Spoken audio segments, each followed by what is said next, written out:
Hey guys, welcome in. Happy Good Friday. You're listening to the Rob Kendall Show. Don't forget our website, robkendallshow.com, robkendallshow.com. Of course, we got the live link up there, the on-demand podcasting platforms, articles based on the transcripts of our favorite segments each day, and last but certainly not least, the support button up at robkendallshow.com. So many of you have been awesome hitting that support button and helping us grow the Rob Kendall Show, whether it's $1, $10, whatever it is. We appreciate all of it. Yesterday, list of people, Joni, Lewis, Gordon, others, all hitting that support button at robkendallshow.com. Thank you very much for that. Also, on Twitter, at Rob M. Kendall, at Rob M. Kendall. A lot of the things we talk about on the show, we post about over there as well. Okay, guys, we're going to switch things up a little bit today. Just a couple of scheduling changes and things that are going to be different about the show. We've got two big interviews coming up for you in the second hour today. First of all, we're going to hear from Dr. Jim Dalton. He is the CEO at Damar. And we're going to talk with Dr. Jim Dalton. Of course, many of you know, by the way, State House Happenings is up when you get done here with us today. If you say 2 hours of Rob Kendall is not enough for me, State House Happenings up on our videos feed. Abdul, myself, this week, we're going to explore how vulnerable Mike Braun actually is to a primary challenge in 2028 and where that primary challenge may come from. So I know many of you have loved State House Happenings for a long time, now available on video. You can watch that later. Damar, of course, one of the sponsors of State House Happenings. But Dr. Jim Dalton is going to be with us to talk about autism in Indiana, autism in America. There are these, an expansion of diagnosis of autism. Is that because more kids are developing autism? Or are we just better at diagnosing it? And so we'll have that conversation. But the thing that will really be of interest to you, not that that isn't, that's a big deal, is this abuse primarily by for-profit providers that has been exposed in the state of Indiana for people providing service to kids with autism. And there's been articles written about this. There's a task force that's been put in place. It's become a massive problem.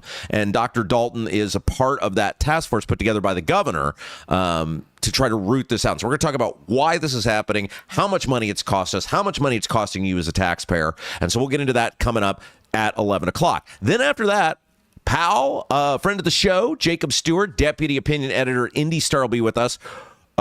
We're going to go at it today on two topics. Jacob Stewart is a supporter of the Bears coming to Indiana, to Hammond. So we're going to have a fun little back and forth on that.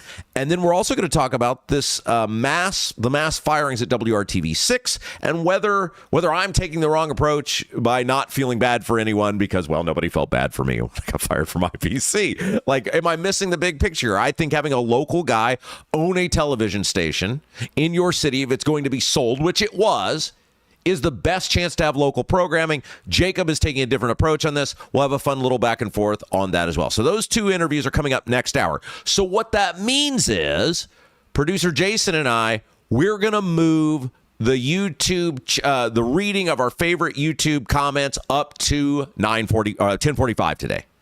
10:45. So if you want to get in the YouTube comments, have an opportunity to have your YouTube comments read. For those of you who are new here, you have to be a subscriber in order to comment in the YouTube chat. If you haven't done it, hit that subscribe button. We're growing by leaps and bounds every day. You guys have been amazing. We want to keep growing. If you're watching us, don't be a dine and dasher. We give you the program free of charge. All we ask is you hit the subscribe button and that little thumbs up, that little like button. That is so helpful to us. Man, we had like 220 likes yesterday. That was awesome. You guys are doing great. I don't mean to be a broken record. That does really, really help us. So hit that thumbs up button. Let people know you like the program. But today, get your good comments in by 9:45 because we're going to read them then. Brought to you by Black Sheep Plumbing. All right. All of that out of the way. Let's get to the program. And by the way, I want to start by saying it is Good Friday. In the next 3 days, hopefully in some capacity, you are celebrating the most significant event in the history of the world. You are celebrating the most selfless act in the history of the world. And hopefully you are celebrating the death, the burial, and the resurrection of Jesus Christ in some capacity. And so I hope you do that. And I hope you have time with your loved ones and to celebrate just something that was, it really is beyond words. And I hope you take some time to remember that and be a part of that and enjoy time with family over the weekend. Okay, let's get to the show. And this dropped like, I don't know, maybe an hour before you're supposed to come on the show. And I do this all the time. I do the template the night before. And then news breaks in the morning. And I'm like, well, darn it. All that work. And I'm going to talk about something else, but we have to talk about this. So friend of the show, Adam Wren, Adam Wren from Politico. He also does the Importantville newsletter. He is reporting that Mike Braun's Hope Super PAC is going to spend $500,000 for these challengers against senators who voted against redistricting. Let me repeat that. Mike Braun's Hope Super PAC is going to spend $500,000 against incumbent senators who voted against redistricting.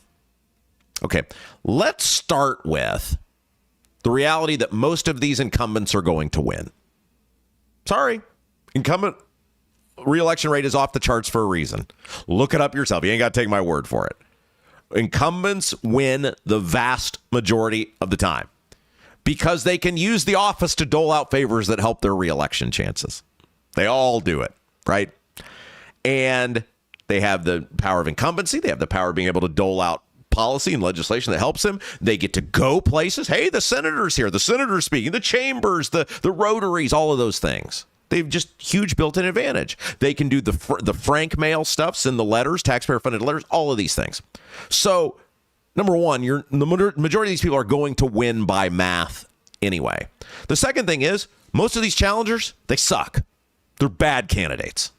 The Brenda Wilson people, they're awful. And we read you yesterday the excerpts from the Indy Star article talking with people in the Senate District 38, which is Terre Haute, which is Vigo County, Sullivan County, Clay County. They went. Kayla Dwyer went there and talked to people on the ground in those counties, and they said, we don't care about redistricting. Like, we don't care about Trump's endorsement. We vote based on the performance of Greg Good, or we will vote based on the performance of Greg Good, the incumbent senator. Might be, no pun intended, good for Greg Good. Might be bad. Don't know. But when you have candidates who are solely running on Trump's endorsement and are not running on issues that actually matter to people, they deserve to lose. And these candidates, most of them, have made Trump's endorsement the only thing they're running on. So if you're the if you're the governor and you get any sort of reasonable advice, one, most of these people are going to win anyway. How you think they're going to be to deal with next year? How's that going to go? Well, Braun spent $500,000 to try to cost me my job. Sure, I'll do whatever he wants. I'll just go right along with that. It's not going to go well at all. It's also sending a message because these senators are a club. They all hang out together. They all work together. The rest of them are going to be pissed off too, including the ones that weren't up for re-election. Braun is needlessly pissing people off who he will need to get his agenda taken care of. Now, if you had great candidates who were running on something, I'd say by all means go for it because it's worth the risk. But these people aren't great candidates, and they aren't running on anything. But let's get to the point where you should be really pissed off. Mike Braun is spending $500,000 to try to appease Donald Trump. Mike Braun doesn't care about redistricting. He made an effort for it because Trump mandated he made an effort for it. And again, guys, just a reminder, Mike Braun himself said that if we didn't do redistricting, there would be punishments from the federal government. Let's connect some dots here, shall we? Don't forget, Mike Braun said during redistricting, if we didn't redistrict, there would be punishment from the federal government. And then everybody said, well, what punishment would that be? And then he tried to walk it back.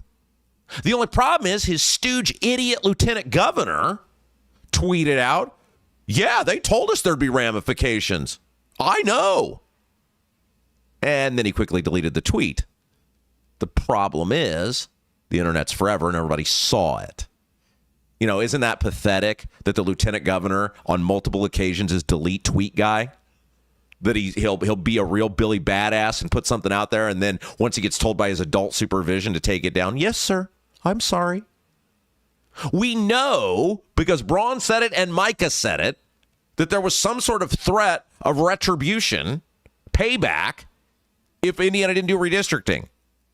Well, all the projects so far seem to be going forward. What's a big project out there that would need approval and help from the federal government? Oh, there's a big project in southwest Indiana that's going to need all sorts of federal permitting. Oh, and probably a bunch of dollars from the federal government. It's called the Mid-States Corridor. You may have heard about the Mid-States Corridor, didn't you? It's that plan to connect 64 to 69 in southwest Indiana. Runs right through the heart of Braun's home county that the people down there absolutely hate. But it would benefit Braun's business. Boy, these are all, I'm sure that's all just a big coincidence, though. So Braun is going to spend $500,000, according to Adam Wren of Politico, to try to defeat incumbent senators who are running against bad candidates, who are running on nothing other than Trump's endorsement, which doesn't carry that much weight anymore. And it's going to piss these senators off and their buddies that are in the Senate, that will still be in the Senate, off.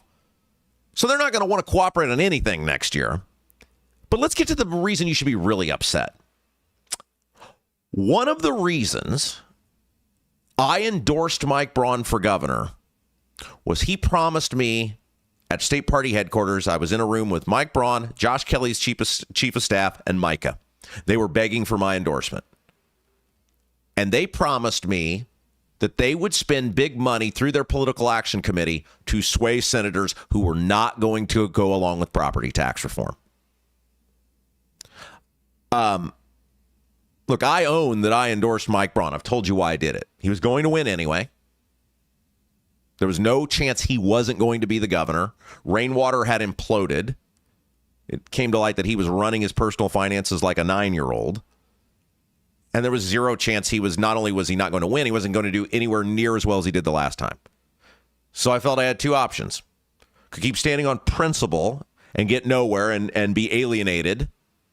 Or I could endorse Braun and have a puncher's chance at moving this guy to property tax reform for all of us. And look, for a year and a half, we kept that as the number one issue. We fought as hard as we possibly could on it. I think we all felt good coming out of that property tax rally that something good was going to happen. We got screwed in the end. If people want to hate me for trying to fix property taxes and making the only choice that was possible and trying to move the guy and keep him in the fold as long as I could, I'll own it. But a major reason I agreed to do that was that they promised me. They said, we have this political action committee, and we're going to spend big against these senators once we unveil the property tax bill who don't go along. I said, okay. Pretty hard to argue with that. You know what they did? They did nothing. They ran one day's worth of ads, and then they pulled them because they got screamed at. And they said, oh, sorry for having ideas. Mike Braun will spend $500,000 against senators who voted against redistricting because their constituents wanted it, because Braun is afraid of Donald Trump, and he wouldn't spend a single dollar to try to help us with property taxes. That's what Mike Braun thinks of you. $500,000 against incumbent senators because they voted against redistricting because he's afraid of Trump. By the way, just a reminder, federal government will have big sway over what happens with the Mid-States Corridor. Oh, and Braun's plan to raise your taxes by $6.5 billion with the tolling on I-70. But he wouldn't do it for you. That's your governor. Should piss everyone off beyond belief. And my heart hurts. My heart hurts that this guy is such a piece of trash. All right, let's tell you about somebody who's not a piece of trash, and that is our friend Adam Baltus with Baltus Travel. You know, trips would be a lot more fun. I see if you guys agree with this. Trips would be a lot more fun if you didn't have the hassle of having to plan them. Like saying, I want to go here, but I don't want to do any of the work. Luckily, there's a guy for that. Adam Baltus, Baltus Travel Service. Adam is the one-stop shop for helping you plan your entire adventure. And the great thing is, in most cases, Using Baltus travel service won't make your excursion cost a dime extra. Adam is certified through most major cruise lines, as well as Disney and Universal theme parks. Take your long-desired vacation today without the hassle by visiting baltustravel.com. That's B-A-L-T-U-S travel, T-A-R-V-E-L, B-A-L-T-U-S-T-A-R-V-E-L.com, or call 812-593-7561. That's 812-593-7561. All right, let's talk about the other highly hyper-offensive thing that happened yesterday. Jefferson Shrieve, Congressman Jefferson Shrieve, was endorsed by the NRA. Look, the NRA used to really mean something to people. And we've seen a lot of this with our sort of third parties, outside groups, special interest groups, if you want to call them, especially in Republican circles. I'm sure it's true on the Democrat side. I just don't see them, study them as well as I do the Republicans. A lot of third-party groups, special interest groups, they used to really mean something. They used to stand for something. The NRA was that. But in recent years, the NRA has become a complete and utter joke. I'm going to read you what Jefferson Shrieve posted on Twitter, and then let's talk about the record of Jefferson Shrieve. Let's talk about the record of the person that the National Rifle Association is throwing their weight behind now. I'm grateful to have earned the endorsement of the National Rifle Association in Indiana's 6th District. By the way, Jefferson Shrieve does have primary competition. I appreciate their support of my Second Amendment record. We're going to stop right there. Let me read that to you again. I appreciate their support of my Second Amendment record. Well, since he opened the door, I'm going to walk right through it. Jefferson Shrieve ran for the mayor of Indianapolis, and this wasn't like it was 20 years ago. Well, that was the past. I had an epiphany. He ran in 2023, 3 years ago.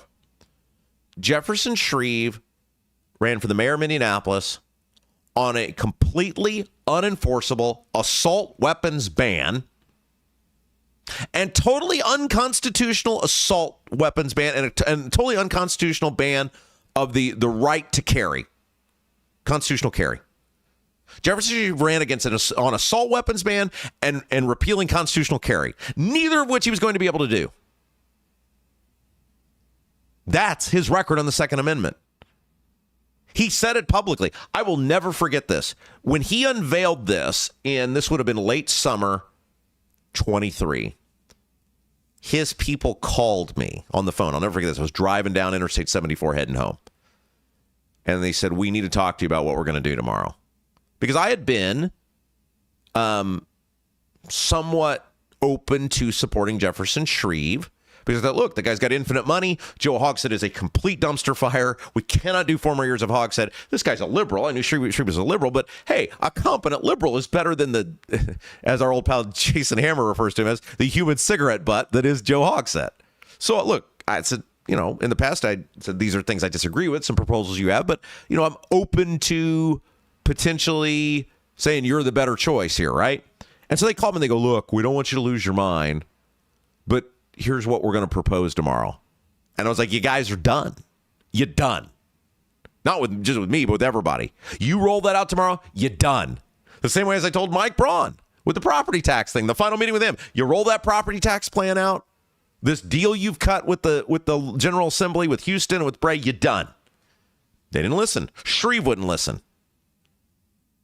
In a pathetic display of pandering, trying to be Joe Hogsett for some unknown reason, Jefferson Shrieve ran on an assault weapons ban and repealing permitless carry, constitutional carry. Neither of which he could do as mayor of Indianapolis. And all the conservatives, rightfully so, fled his campaign. Jefferson Shrieve was a dithering, weak, meek, pathetic joke of a candidate. When he got on a debate stage with Joe Hogsett, Phil Sanchez of Wish TV, the moderator, opened the door for him to grill Joe Hogsett on where he was during the riots, disappeared during the riots. Nobody knows where most of us think we know where he was, but nobody will publicly admit where he was. And you know what Shrieve did? He spent more time talking about the damn animal shelter than he did where the mayor disappeared to during the riots that wrecked the city and left people dead. Jefferson Shrieve was a complete joke. You know what he also is? He's a liar. Jefferson Shrieve lied. He was asked directly about his political ambitions, and he said, mayor of Indianapolis is all I want. It's all I want to be, mayor of Indianapolis. I'm running to be the mayor of Indianapolis. You know what happened? As soon as he lost, he started running for Congress. And you know what happened? Because the liberal Republicans in Indianapolis, which makes up a big part of the 6th congressional district, all knew him because he'd spent whatever it was, $15 or $16 million running ads. He had a $15 or $16 million head start in the competition. He won those liberals in Indianapolis. He won the congressional seat. Jefferson Shrieve, for $20-ish million, bought a congressional seat. And he lied to everyone. And this is who the National Rifle is. First of all, this is who the Republican Party embraced. This is who Donald Trump's endorsed, by the way. See, when we talk about the Trump endorsement not meaning anything anymore, when these idiots like Brenda Wilson or Paula Copenhaver are running on, I got Trump's endorsement, and that's what they're running on, it doesn't mean anything anymore. Because Trump's endorsed people like Liz Braun, the uber liberal senator in Fort Wayne, who was the primary opponent to constitutional carry and meaningful immigration enforcement in Indiana. Trump endorsed uber liberal Ron Alting in Lafayette. Trump endorsed Jefferson Shrieve and Jim Baird. Trump's endorsement means nothing to most people other than the most ardent, loyal Trump supporters, which poll after poll shows is declining by the day. And the Republican Party stands behind Jefferson Shrieve, too. Jefferson Shrieve stands for nothing. The NRA stands for nothing. And most importantly, the Republican Party stands for nothing. If you'd like to disagree with that, if you can tell me what the Republican Party is about now, let us know in the YouTube chat. You got till 9:45 to get those comments in. Let us know. I have no idea what the Republican Party, I know what they're doing. They're the party of crony capitalists. They're the party of big government. They're the party of legalized vote buying. They're the party of inflation. They're the party of unaffordability. They're the party of bad government. They're a party of failing to follow through. But if the Republican Party is doing something good for you, let me know. Because I'd like to get in. I'd like to get in on that train. Let me tell you about Lauren Wilson. By the way, we're few breaks this hour because we got a couple interviews next hour. So if you're with us, sit back and enjoy. Sit back, kick your feet up, relax. We're rolling here. We're rolling here in the first hour. Let me tell you about Lauren Wilson. Buying a home is the biggest investment you'll ever make. But it's about much more than a price tag. It's about your next chapter. When you work with Lauren Wilson, her goal is to make sure you feel 100% confident in every decision you make. She's not there just to show you houses. She's there to guide you through the schools, the neighborhoods, and the local routes that make Central Indiana living worthwhile. With Lauren Wilson, you get local expertise of a lifelong Hoosier and peace of mind knowing you have a dedicated advocate in your corner. And look, even if you don't need to buy or sell a home right now, call her. Call Lauren Wilson up. Say, hey, look, I'm not looking to buy or sell, but I want to get to know you. That way, when you are ready to make that choice, you already know who you're working with. You already know who you're talking to. You don't have the stress of, man, I got to find a realtor now. All of these people, who do I go with? Just call her today. She'd love to hear from you. She'd love to get to know you, even if you're not looking to buy or sell a house. Call Lauren Wilson with At Properties. 317-590-2290. 317-590-2290. All right, let's talk about this CNN poll that came out about Trump. Look, and I know people are like, well, Pam Bondi this and that. I know Pam Bondi's out. Is it really all that interesting? Look, do you want me to do a quick Pam Bondi hot take to check that box? I will do that. Pam Bondi had no business being Attorney General. She was a political stooge, as many of these cabinet people are. See Kristi Noem. And this is one of the problems. And look, I get that people get rewarded in these positions. It's not like it's some new thing. But Trump demands such loyalty. Remember Lincoln like the cabinet of rivals, right? He wanted to hear from people that disagreed with him. Our president should be getting sound advice, not absolute loyalists. And we have seen him put people in their time in both administrations. One, based on star power, people he believes have star power that goes back to his days in Hollywood and the New York business mogul. And also people who are just absolute loyalists above everything else. We should be getting people that are competent and able to do the job. And Pam Bondi from the word go is a proven liar. Remember when she came out and she was talking about the Epstein files? They're on my desk for approval, or whatever the quote was. And then there was nothing. And here we are a year and a half later, and there's still nothing. Pam Bondi was not good at her job. She was not qualified for that position. And when you put unqualified people just based purely on loyalty in a position of authority, then they become easily dispensable when they don't deliver for you. And Pam Bondi didn't deliver anything. That's why she's out. She embarrassed Trump repeatedly. She didn't deliver on these indictments or see these indictments through that Trump wanted as part of his revenge tour. And so he was finally like, you stink at your job, you out of here. That's why she's gone. There's the hot take. That's my Pam Bondi take. Now let's get back to stuff that actually matters. Okay, so there is a new poll out from CNN about Trump. And I know people, CNN, right? CNN. Oh, CNN. Yes, it's CNN, but it matches what we have seen in other polls. Polling is a snapshot of a moment in time. And the snapshot of the moment in time shows us over and over and over again, Trump is trending in the wrong direction, done by both Republican-leaning pollsters and traditional media and Democrat. Like, they're all showing the same thing. According to CNN's new poll, SSRS is the firm that did the polling for CNN, Donald Trump's approval rating for handling the economy has fallen to a new career low of 31%. We're done here. It's over. And this is where we were at with Biden, too. I am, if nothing, consistent, right? We're an equal opportunity offender here. And I declared it over with Biden a year and a half into his term, and I'm telling you it's over with Trump. Barring some totally unforeseen thing, Republicans are going to get slaughtered in the midterms. Democrats are going to be back in charge of the Congress. They'll probably win the Senate in addition to the House. It's over. Trump has failed on the thing that he was elected on, which was getting the price of everything under control. Not only has it not gotten better, it's gotten worse. You cannot, as Mike Braun found out with property taxes, you cannot run on a singular thing. Now, look, I get that he was talking about immigration and the border and everything else, but the primary focus of the campaign was the economy, the price of everything. You can't say the other guy's the worst human being alive because of da-da-da-da-da and then not fix it and think it's going to go well for you. The election was always about the price of living, inflation.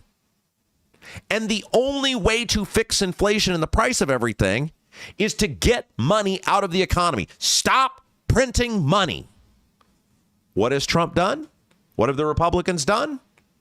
They've printed a whole bunch of money. What was that bill they passed last year? Their legalized vote buying bill. Printed $5 trillion more dollars. When you just throw money into the economy, everything keeps getting more expensive.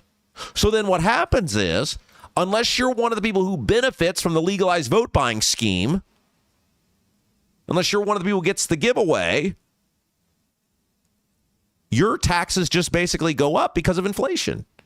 Now, some of the people in the service industries or whatever, they may end up better off. Are you going to be better off? Inflation has crushed you. And we were screaming about this from the word go all the way back to February and March of 2020 when they were proposing shutting down society or talking about shutting down society or then shutting down society. And then ultimately the federal government started to just turn on the printing press. $5 trillion. Boom. And we said, this is going to end horribly. Stop looking at it. I said, stop looking at this little check that's going to show up in your bank account. That 600 or 1,200 or whatever your number was, it's going to get eaten up quick by inflation. And it has. Even you put all those checks together, you got it. Inflation has far outpaced whatever you got. And let's face it, most of the people probably spent the money anyway. You overcook the economy. You falsely cook the economy. Dollars go in. Everything skyrockets in price.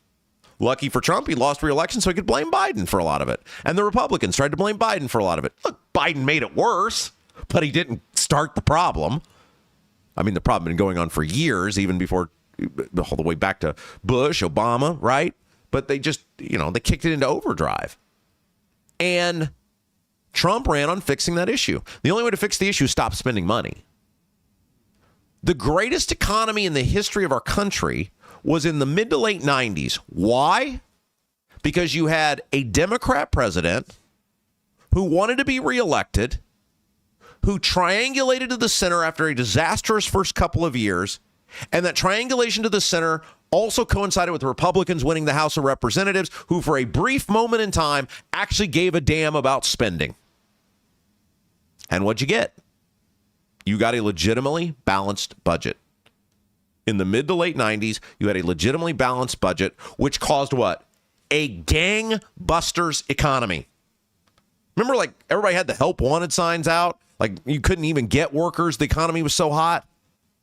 Like, it was, I was a teenager at the time, but I remember this. Like, it was unbelievable. When the dollar has value, when the dollar has meaning, the economy responds. And ever since then, look, and then 1998 happened. And in hindsight, the Republicans impeaching Bill Clinton is one of the worst things that ever happened to this country. One, because it soured the relationship that was going on in this country, in which Clinton and the Republicans were working together to balance our budget, to keep spending under control, to have a somewhat harmonious relationship, which made our dollar have value, our buying power have value, our currency have value and meaning, and the economy was awesome. What it also did was unlock a fury of insanity on the left. The modern Democrat Party of the crazy people, the lunatics, came out of that impeachment. I think when you reflect, if there's an honest reflection of the past 50 years, one of the worst things, if not the worst thing that happened in our control, I'm not talking about 9/11 or things like that, but things that were in our control, was the impeachment of Bill Clinton. But the point of all of this, to bring this back to Trump, 2/3 of Americans say Trump's policies have worsened economic conditions. It's up 10 points since January. Just 27% say they approve of the job Trump's doing on inflation, down from 44% 1 year ago. It's over. It's over. It's like I knew in 2006 the Democrats were going to win because people hated Bush because of Iraq. It's over. They weren't pulling out of Iraq. They weren't going to get that under control. It's over. Trump's not going to stop spending. Trump's not going to get inflation under control. And even if he did it today, you wouldn't feel it in time for the election. It's done. This should not be a surprise to anyone. He ran on getting the price of everything under control. He ran on affordability. He ran on all of that. And he's done nothing, and everything he's done would make it worse. Now, look, I was not opposed to the tariffs on Mexico and Canada, and I don't think most Americans were. Why? Because out of the gate, he said it's about the fentanyl crisis in America. Remember that? Sometimes leveraging these tariffs. Okay, that's an understandable thing. There is a drug crisis in America. There is an illegal drug crisis in this country. It is killing people left and right. It is drugs from China and these other countries are killing our young people. Okay, we got to do something about that. If we got to cause some economic pain to other countries, which might cause some pain to us, to stop this, to get them to help us, okay, I'm on board with that. And I think most people were. But then it became like everyone's getting a tariff. You're getting a tariff. You're getting a tariff.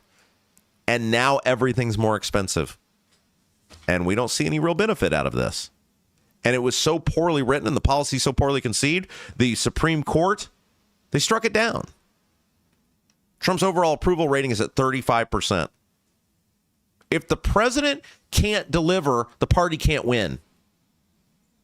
The incumbent president has to be able to be a closer. Trump is not going to be able to be that closer. It's over. It's done with. Kiss it goodbye. Someone you should say hello to is Gary Tedrow. Already talking with a lender? Never hurts to get a second opinion. Gary Tedrow with Verity Mortgage works with home buyers and homeowners throughout central Indiana, helping them purchase homes, investment properties, refinance, or consolidate debt through their mortgage when it makes sense. Gary believes the right mortgage strategy can make a difference over time. Here's what you do. You visit loansbygary.homes. This is a great thing about Gary Tedrow. You visit loansbygary.homes to learn more, or you can reach out to him at 317-695-5179. 317-695-5179. And the great thing about calling Gary, you got nothing to lose. He's going to ask you some questions about your situation, about the loan you're currently in, or the loan you're seeking to acquire. He's going to tell you the price on everything, and then you make a choice. If it's lower for you, if it's better for you, you do it. If that makes sense for you. If not, Gary says, hey, thanks for watching, Rob. I'm a big fan too. Nice to meet you. Have a great day. You're not locked into anything. Why wouldn't you want to explore saving a few bucks? And if you can't, then you made a new friend. And same thing if you're looking to buy a home for the first time or you're in the market. See what he has to say. See the quotes he can give you. Got nothing to lose. 317-695-5179. Gary Tedrow in MLS, number 179207, with Verity Mortgage in MLS, number 70345, an equal housing opportunity lender. Guys, I wanted to tell you this. You guys have been phenomenal contacting our sponsors, letting them know you've heard their message on our show. I talked to one of our sponsors yesterday afternoon, and she was like, you have the most loyal people imaginable. In fact, it was Lauren Wilson. Lauren Wilson, realtor extraordinaire. She was like, I've been contacted by so many people. Even like I said, people who, like we said, just contact her. Let her know, hey, thanks for supporting Rob. I don't need a home loan right now. I just want to get to know you. Just want to get to say thanks. She's blown away. And thankfully for her, several people are in this market right now that are watching us, which is great.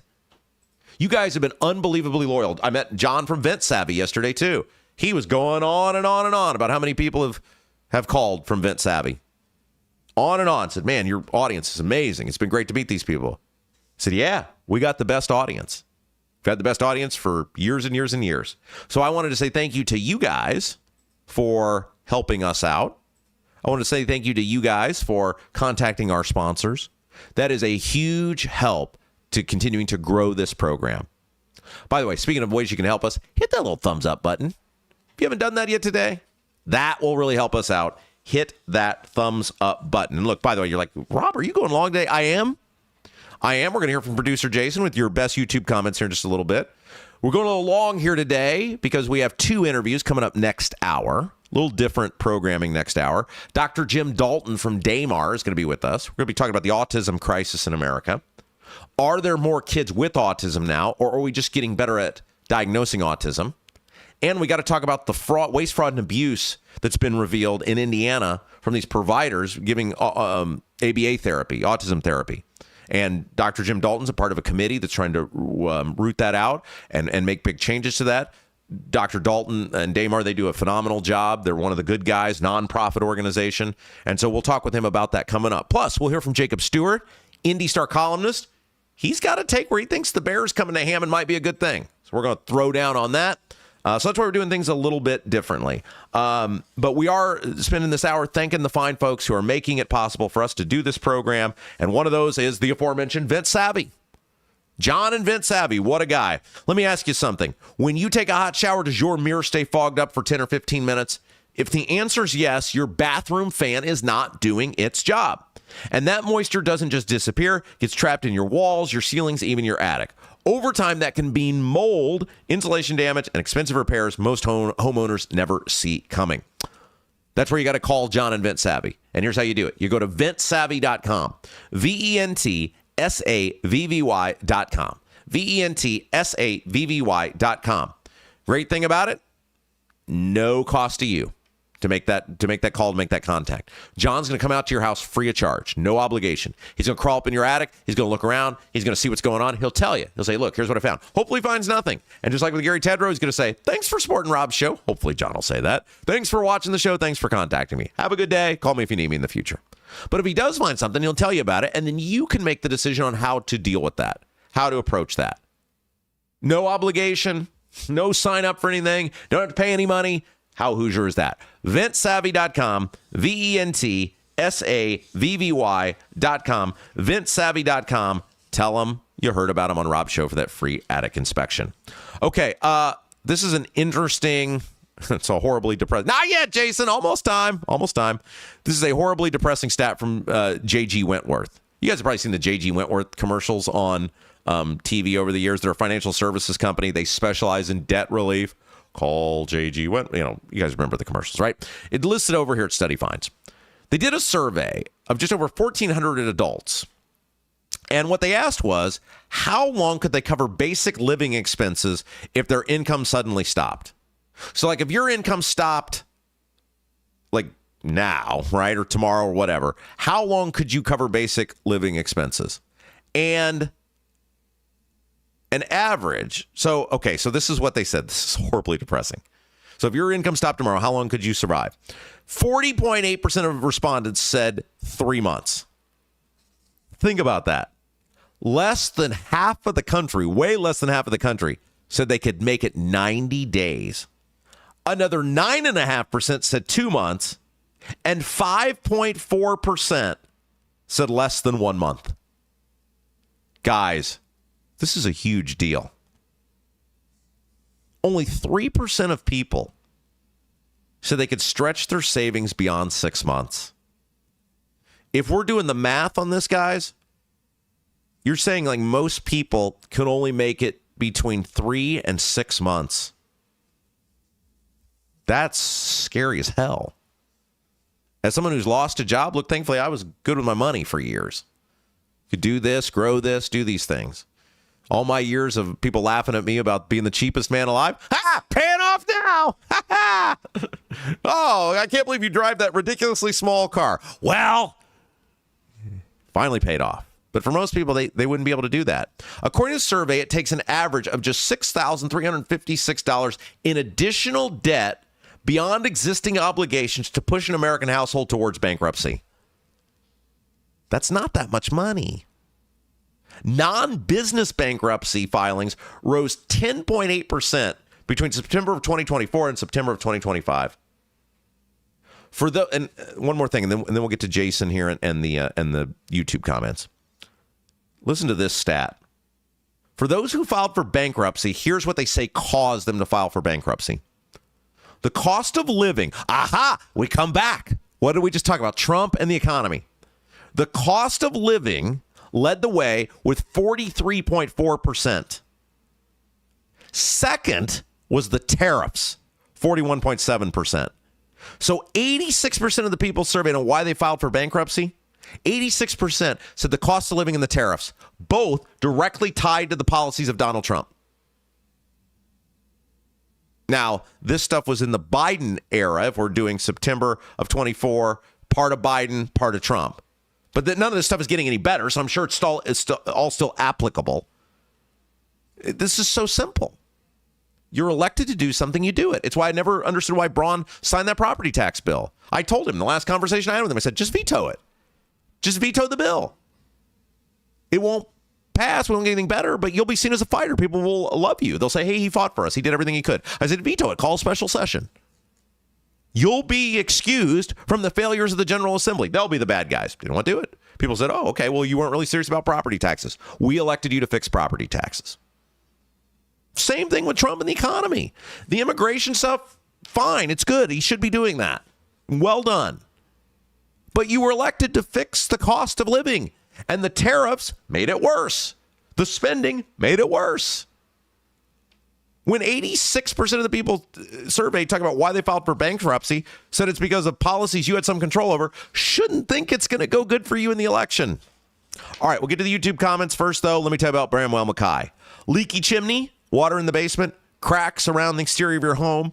Bramwell Mackay doesn't offer quick patches. Their team of 40-year master masons and industry experts address the root cause and provide solutions that last lifetimes. Your home is one of your biggest investments. Treat it that way. Bramwell Mackay Property Services and Consultants is your authority for chimney repair, tuck pointing, foundation repair, crawl space to basement conversions, basement waterproofing, and more. Bramwell Mackay, BRAMWELLMCKAY.com, your masonry, foundation, and chimney specialist. All right, a little early today, but we warned you. And coming up next hour, a couple of really good interviews. Once you stick around for that interview with Jim Dalton is going to be fascinating, talking about dealing with autism, the rise in cases in autism. Obviously, Robert F. Kennedy Jr. has talked a lot about this. He's an expert. He deals with this every single day, thousands and thousands of people. We'll get his thoughts on that and the fraud, rooting out the fraud that's costing us as taxpayers a bunch of money. But first, beloved member of society, you want me to take a break? I can do that. Oh, okay. I guess we'll take a break. Then we'll come back with the YouTube comments of the day. We'll take a break. You're watching Rob Kendall Show. Are you seeing cracks in mortar, moisture working through walls, facade or structural failure beginning to surface? Bramwell Mackay sets the standard for exterior and structural building solutions. Our 40-year master masons and industry experts address moisture intrusion, failing foundations, masonry deterioration, and more. From preserving historic landmarks to addressing modern building envelope issues, Bramwell Mackay delivers full-spectrum service with white-glove professionalism. In Indianapolis, call 812-33-BRICK. 812-33-BRICK. Buying a home or thinking about refinancing? Work with someone local who understands the central Indiana market. Gary Tedrow with Verity Mortgage helps homebuyers and homeowners explore options for purchasing, refinancing, or even consolidating higher interest debt through their mortgage. Gary's approach is simple, clear advice, and personalized guidance so you can make confident decisions. Visit loansbygary.homes to learn more or get started today. You've got nothing to lose but dollars on your mortgage payment. So call for a free, no-obligation quote, 317-695-5179. Gary Tedrow, NMLS number 179207 with Verity Mortgage, NMLS number 70345, an equal housing opportunity lender. Are you a Clay County resident who is ready to be part of creating a brighter future for our citizens? Doug Cobb is running for county commissioner and will bring fresh perspective to the table. A local farm and business owner, he has skin in the game of our county's success. He knows that a great team can accomplish so much more than any one of us alone and is ready to create a brighter future for Clay County together. The committee to elect Doug Cobb approves this ad. Paid for by Linda Cheatham.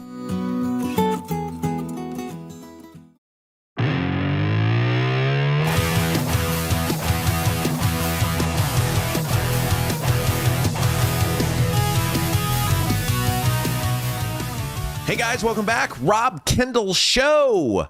Do us a favor, hit that little thumbs up button, hit that little like button if you haven't done it yet. That really goes a long way to helping us keep this award-winning program on the air. Do that for us. Speaking of award-winning, beloved by many, doing this a little early today. And by the way, guys, stick around. This interview with Jim Dalton from Damar coming up next hour. You can blow you away. Some of the stuff we're going to talk about related to autism. And I know Robert Kennedy's been all over this stuff. We're going to hear from an expert on the ground with this. It's going to be wild. In the meantime, though, we're going to get to our YouTube comment section a little early to make room for that. Hello, Producer Jason. A little early today. I had to wake up and an hour earlier today just to get on the chat. Yeah. Good job. Threw my chi off. I didn't get my Snickers bar in yet. Very well done. Yeah. So Black Sheep Plumbing is the sponsor of the chat today, guys. Right now, everything's expensive. That includes things you need around the house. If your water heater, water softener, or well pump goes out, or even if your toilet stops working, you could be looking at a major expense. Don't let your next call to a plumber break the bank. Call John Black Sheep Plumbing, 765-315-7558. Right now, what are you going to do? You hear a going on in your walls. What would you do, Rob? I'd call Black Sheep Plumbing. Oh, okay, well, but normally, what would you do? You're laying there at 2 o'clock in the morning. Panic. Would you know even how to turn your water off? I do know how to do that. Also, my dad is my neighbor. He would know how to do it as well. I was going to say, would you have to call Dad? No. You probably would anyway. I can turn my water off. No, okay. I know. I'm not. I mean, I'm totally incompetent, but I'm not that incompetent. Well, you'd be surprised. A lot of people would have no idea. Like what if your hose and your washer broke or something? Oh, yeah. I mean, you reach back there, you turn. But what about a leak? And you don't know. And the next thing you need to do once you figure out, and right now you might go look. Well, not right now. Wait a little while and go look and see how you turn that water off. But then you still got to call somebody. So that would be when you would call John at Black Sheep Plumbing, 765-315-7558. So we got some early chatters in today, Rob. Love it. Let's start with Nicholas Kurtz. Producer Jason, good morning, legend. Oh, this YouTube chat is just becoming about you. Well, you have very intelligent chatters, Rob. They're smarter than AI, and they have figured out the algorithm on how to get in the chat. Oh, you are the algorithm. Jack the Libertarian. Everybody hit the thumbs up button except that one guy. Yeah, the one guy. Did he hit the thumbs down today? I don't know. I can't see that till later. Okay. Nicholas Kurtz. Don't forget about the one guy that hits the thumb down. Becoming famous already. LD Stoltz. Being an Orthodox Christian, next week is Holy Week and Pashka for us. For those in the West, a solemn Good Friday and joyous Easter to you. That's right. It is the celebration beginning today of the most selfless act in human history. I'll remind you guys about that later on today as we close out the program next hour. But take some time to reflect. Take some time to be thankful. Spend it with your family, and obviously be very cognizant of what is being celebrated the next 3 days and the sacrifice that was made for you. LD Stoltz also commented, if Rokita decides to run for governor in 28, he will walk all over Braun. So we were talking about State House Happenings is up when we get done here today at noon. You can watch the newest State House Happenings. Abdul and I have a spirited back and forth on, is Braun even going to run again for governor? How vulnerable is he? And if he does run, will he get a primary challenge? Who would that be from? It was a fun conversation. And people love State House Happenings, which is great. That has been my baby for 10 years, and it's doing better than it's ever done now that we got the video component to it. And so that's what they're talking about. I said I think Rokita would be the guy, and Rokita's a shark. And so I think I agree. I think he would smoke Braun. All right, Nicholas Kurtz once again. And again, sometimes we don't know the humor that is intended with these. They're sarcastic, they're funny, and sometimes we lose that perspective repeating it in the chat. Nicholas Kurtz says, at Rob Kendall, that's not why we hate you, sir. Your love for Springsteen is insufferable. So there must have been a comment about people disliking you. Oh, yeah. It's hard to fathom. Yeah. Huh. All right. Well, again, out of context. No, I think it was a joke. Oh, I'm sure it was. Oh, absolutely. Well, I think LD that guy may Stoltz. hate Springsteen. LD That's Stoltz, who says also a joke. Okay, LOL. C. Mills, all Rob does is complain about Republicans. I think this is another tongue-in-cheek. All Rob does is complain about Republicans. He must be a Democrat. That's LOL. That's the rule, right? Or maybe it's because these Republicans are actually Democrats. So this is interesting. So next week, we got two guests that are coming in. Number one, Matt Gentry, the mayor of Lebanon, is going to be with us, or he's scheduled to be with us. I think we'll air this on Tuesday. And we're going to talk about LEAP. We're going to talk about all the stuff with IEDC. That's going to be fascinating. And then I think it's later on Wednesday, John Crane, who used to be a state senator, is going to be with us, Republican state senator. And we are going to talk a little bit about how lawmakers respond to people, why they respond the way they do. How do we more effectively lobby lawmakers? And maybe one of the things I'll ask him is, why do those politicians hate me so much? All right. You were talking about your love for the NRA earlier. Steve Green with an E. NRA is a joke. Left it years ago. Yeah. C. Mills. I've been an NRA member for almost 20 years. Wayne LaPierre ruined it, and then it's gotten a bit better, but they are really pissing me off lately. Hear that from a lot of people. I mean, how do you endorse Jefferson Shrieve? The guy ran on an assault weapons ban, which is the dumbest thing ever. And as the mayor of Indianapolis somehow claimed he was going to repeal constitutional carry. How are you going to do that? Steve Green also commented, being interrupted. Another call from the RNC just interrupted my listening pleasure. Yeah, you got to send that to spam. Yeah, they call early on a Good Friday. What's up with that? And Drew, John Piper is your best candidate in that race. I think we're going to have Piper on sometime soon. I need to reach out to Haggard and Baird. I'll probably be ignored in the order I'm received, but I need to get his wife on. Well, I'm going to ask him. I would ask Craig Haggard if he comes in why he did that photo with Micah Beckwith and why he. I mean, does he believe that stuff was filmed and shared of his wife? I would ask him that. But John Piper is the third guy running in that District 4 race. He's a vet. Not like a veteran, like a veterinarian. And there was a third person. And guess whose ad starts next week? We were told John Piper's going to run some ads with us. So. There we go. By the way, if you're a candidate for public office, we don't discriminate. Democrats, Republicans, Libertarians, if you got a campaign and you got money to spend, we run the ads. We do not discriminate. We'll take it. C. Mills, Jerome Powell just said we can't keep printing and spending money like we are, or the results will be catastrophic. The economy can't grow fast enough for what we're spending. Haven't we been hearing that for years? I think you just said that earlier, didn't you? Young Kim. It's Kim. It's Kim Young. Kim Young. Well, Yeah. okay, it's Young Kim here. I'm going by what I I'm know reading. Kim. That's how I know that. That's Okay. who, no. I'm not lecturing you. I'm just saying that's who that is. Okay, I'm just telling you. I believe we owe President Trump a great deal. He's had a fight. He's had to fight the D.C. Caliphate. So much of our government sold out to foreign interest, both Democrats and Republicans. I'm in with Young Kim Young. A lot of people I think you get. I mean, Trump's been in for how long? It's like I He's explained. been in for 6 years. No, he has not. He's been there for a year and a half. He now. was the president. It's like if you go clean the house up and your little tyrant tornado, whatever you call her, goes Baby through tyrant. and tears it back up, and you start over cleaning it up. Is that your fault? But It was he tore did up. leave the house in a mess. Look at COVID. Why does Trump get a free pass on COVID? He printed all that money. Give Iran a couple weeks. Gas prices will be back down. I'm holding you to Eggs that. were $6 a dozen last Easter. Now they're like $2.50. There was a chicken shortage. You can thank your president for that. We had this conversation. Single-handedly, he lowered your egg prices. We had this conversation with Like he Russ. promised Remember when he would Russ do. told us what happened with the chickens?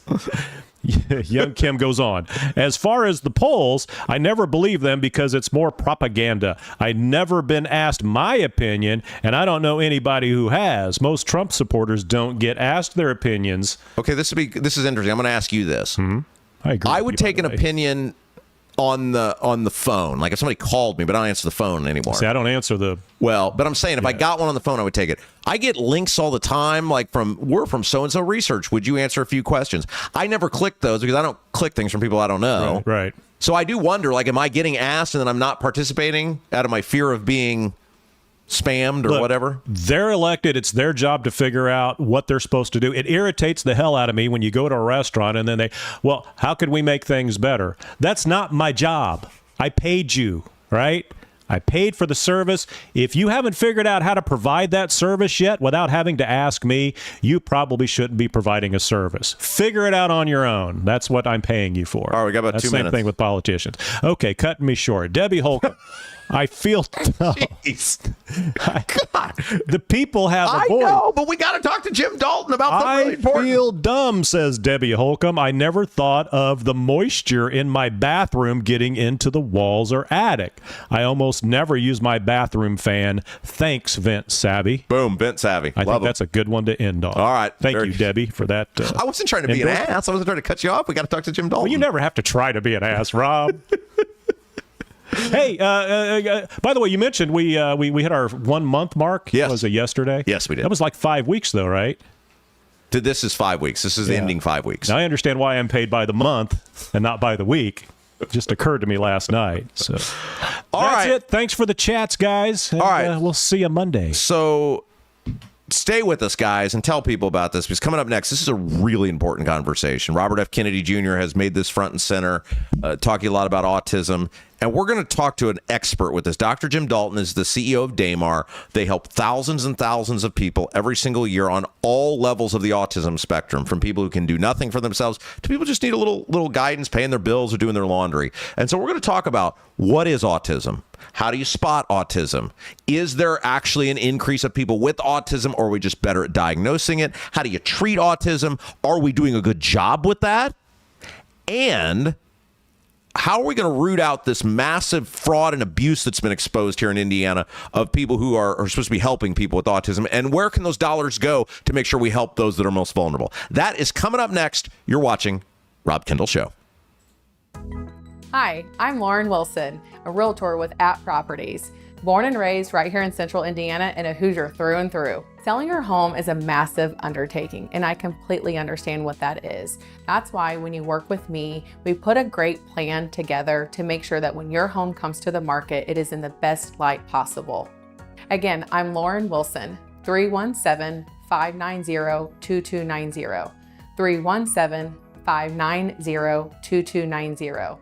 Let's put a plan together and get your home sold. Right now, everything's expensive. That includes things you need around the house. If your water heater, water softener, or well pump goes out, or even if your toilet stops working, you could be looking at a major expense. Don't let your next call to a plumber break the bank. Call John at Black Sheep Plumbing. John is a Hoosier lifer who takes pride in and stands behind his work. That's why all basic services and repairs with Black Sheep Plumbing come with a 2-year parts and labor guarantee, with water heaters having a 6-year parts and tank guarantee. Call or text Black Sheep Plumbing for all your needs today and speak directly with John, the owner. 765-315-7558. That's Black Sheep Plumbing at 765-315-7558. Are you a Clay County resident who is ready to be part of creating a brighter future for our citizens? Doug Cobb is running for county commissioner and will bring fresh perspective to the table. A local farm and business owner, he has skin in the game of our county's success. He knows that a great team can accomplish so much more than any one of us alone and is ready to create a brighter future for Clay County together. The committee to elect Doug Cobb approves this ad. Paid for by Linda Cheatham.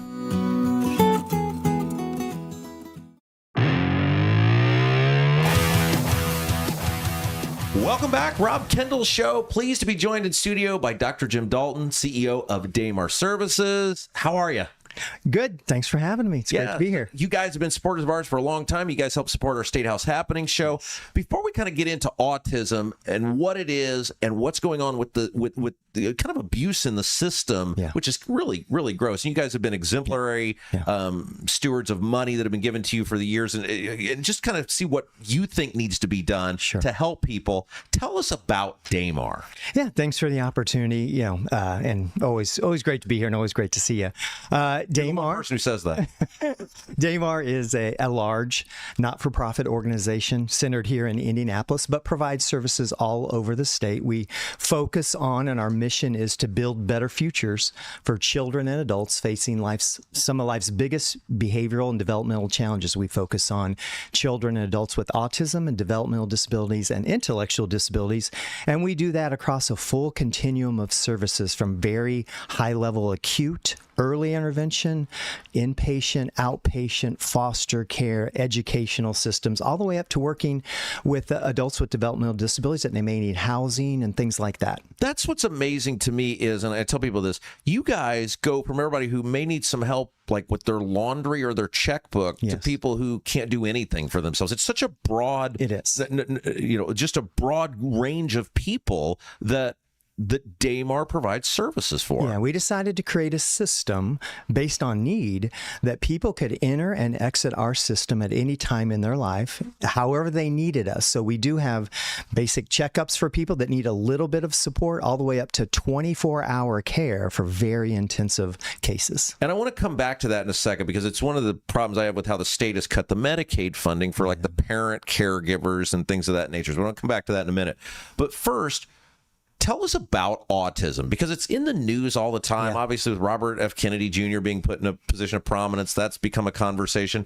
Tell us what autism actually is. Yeah, lots of questions about autism. Always has. I mean, last 10 years, I spent most of my time talking about autism, but autism is a neurodevelopmental condition. So basically, that said, it is a brain disorder that is evident in developmentally or when you're very young. So sometimes you'll see adults and think, I have autism. Well, if you didn't have the symptoms when you were young, you don't qualify for the diagnosis of autism. But it really is a neurodevelopmental disability disorder that manifests itself very uniquely. It's usually very behaviorally based, communication and social skills. So these are delays, anomalies, atypical behaviors that are very unusual and very atypical, and we see those and we view those as a constellation of symptoms that we call autism. So it's always evident.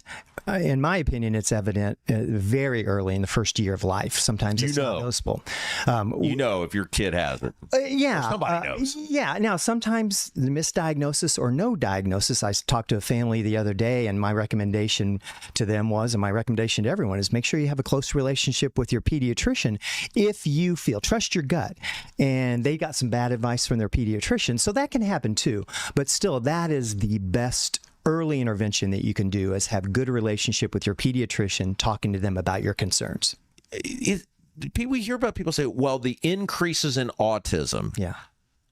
Is there more? This is a horrible way to ask this, but is there more autism now, or are we just better at figuring it out? What has come with the result? Why has the end result been more autism diagnosis? Yes and yes. Perfect. That's my thoughts and opinion, and I'm pretty confident in that. First of all, we're much better at diagnosing autism. 20 years ago, we were saying that kids with autism may have had ADHD or bipolar disorder or schizophrenia. We've just become better understanding what autism is, so we're better at diagnosing it, and that has increased the numbers. We've been more understanding of the subtle signs of autism, so that has increased the numbers. That alone, though, is not sufficient to explain the increase in autism. It has been my opinion and Damar's opinion for many years that in the human evolution, this is a period of time that we are seeing an increase in this disorder, this disability, that sometime will plateau and then will reduce. But we're not in that yet. So we are just seeing that. We don't know what causes autism. I was going to ask, do you have an idea why there are increased cases of autism? We don't know what causes autism. We should. Billions and billions of dollars have been spent on the research of what causes autism. We still don't know. What's the holdup? Any idea? Yeah, I think it's hard. I think the promising research is really it's a genetic condition that can be passed down. You know, there's a lot of information about twin studies and the features and the characteristics of parents when they come together. So that's the most promising. The best thing that we have with autism is we do know how to treat it. So that's the most important thing. Would love to cure it one day. Right. And maybe that'll happen. I doubt it'll happen during my lifetime. You guys would love to go out of business. Oh, absolutely. I'd love to have zero folks with autism for sure. Dr. Jim Dalton is our guest. He's the CEO at Damar. We're talking about autism. Have people like Robert F. Kennedy Jr. been helpful? Like, I mean, you hear it, they come out and go, the Tylenol and the this and that, like, and some people go, well, that's not accurate. And you and I had this conversation last year, but yeah. Is it help? Are these conversations going on right now? Are they helpful? Are we getting better at it? Is care getting better? Like is all of this making it better to diagnose, to help with, to treat people who have autism? Well, it's difficult for me to respond to that, but I will say this. I don't think there's anything that Robert F. Kennedy Jr. has said or the Trump administration has said that we haven't already known. What I do feel positive about is anytime the light is shown on autism and what it means for kids and families, I think it's a good thing. I don't think necessarily what he said has made treatment better or prevention better. I don't think that's happened, but I do think that the communities that we live in are more aware, and that's really the advocacy for autism is what big part of what Damar does. How much does the internet affect things? Like I think about myself. So I have a 2.5-year-old, and when being a modern parent, like my parents didn't have this issue, but as a modern parent, you just read everything on the internet. Yes. And people are like, don't read the internet. Yeah. And, at 1 year old, my kid is a normal kid, right? And everybody's telling me that has had children. Hey, she's great. Yeah, but this kid over here is doing, the ABCs backwards and stop reading the internet. Like, how much have the freak out or obsession or whatever over autism, like, has the internet fed that because people are seeing about other kids and comparing their kids to other kids? Like, just walk us through that. I think so. I don't. I am the problem. I don't have a lot of. I don't have a lot of good things to say about the internet, or especially social media. That has not been helpful for, really anyone.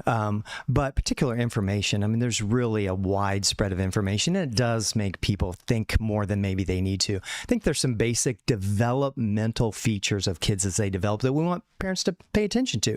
Is a kid cooing and babbling by 6 months? Are they saying single words by a year? Are they putting 2 words together by 24 months? Those kind of things. When can they play peekaboo at 1.5 years?